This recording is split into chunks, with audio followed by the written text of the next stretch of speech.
கடகராசி நண்பர்களுக்கு விடாத உழைப்பு ஒரு பெரிய ப்ளஸ் பாயிண்ட்டை கொடுக்கும். அஷ்டம சனி போனாலே நமக்கு கஷ்டங்கள் தீர்ந்ததுன்னு உண்மைதான். அடிப்பட்ட காலு கொஞ்ச நாளைக்கு அப்படி நோண்டி நோண்டி நடப்பாங்க, அதுக்கப்புறம் சரியாயிரும்னு சொல்லுவாங்களே. அந்த சின்ன சின்ன விஷயங்களில் இன்னும் அடுத்த லெவலுக்கு போகிற வரைக்கும் கொஞ்சம் கஷ்டமாக இருக்கும். அதுக்கப்புறம் ஒன்றும் பெருசாக ஒன்றும் பயப்பட வேண்டாம். அஷ்டம சனி போயிடுத்துனாலே அப்பா அம்மா ஜெயிச்சண்டா சாமி அப்படின்னு ரொம்ப சந்தோஷமாக கொண்டாடுவீங்க. அதே மாதிரி விரைய குரு வருது. ஏதேனும் ஒரு வீடு கட்டுறது, இடம் வாங்குறது. வீடு கட்டுறப்போ படாத பாடுபடுத்திச்சு சார், ஆனால் கிரகப்பிரவேசம் பண்ணும்போது ரொம்ப சந்தோஷப்படுவீங்க. அப்பாடா இது திருப்பி நம்ம கட்ட முடியுமான்ற ஒரு ஆனந்தங்கள் இருக்கும். அந்த மாதிரி சுப விரயம்னு சொல்லுவாங்க. திருமணத்துக்காக நகை வாங்கி வைக்கிறது, படிப்புக்காக செலவு பண்ணுறது, வீடு கட்டுறதுக்காக செலவு பண்ணுறது, இடம் வாங்குறதுக்காக செலவு பண்ணுறது,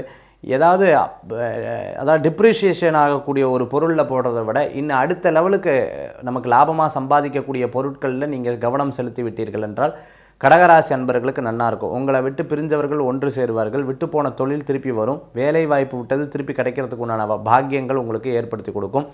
அதே சமயத்தில் பார்த்தீங்கன்னா சில யோகங்கள்லாம் உங்களை தேடி வர்றதுக்கு உண்டான வாய்ப்புகள் நிறையா இருக்கிறத நம்மளால் பார்க்க முடியாது.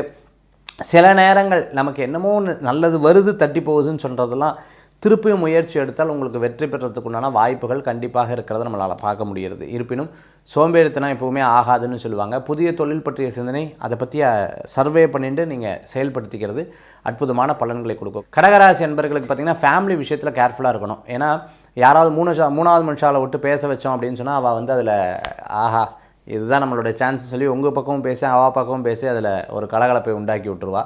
இந்த வருஷத்தில் நீங்கள் விநாயகருடைய வழிபாடு, சங்கடஹர சதுர்த்தி பூஜை, சுக்கல சதுர்த்தி வழிபாடெல்லாம் பண்ணிங்கன்னா உங்களுக்கு இன்னும் பலத்தை கொடுக்கும். அதே மாதிரி மல்டிபிள் ஒர்க்னால் 10 தொழில் பண்ணி அதில் 1, 2, 3 நஷ்டமானாலும் அடுத்தது சக்ஸஸ் ஆகிறதுங்கிற முயற்சிகள் பண்ணிட்டீங்கன்னா வெற்றி உண்டு.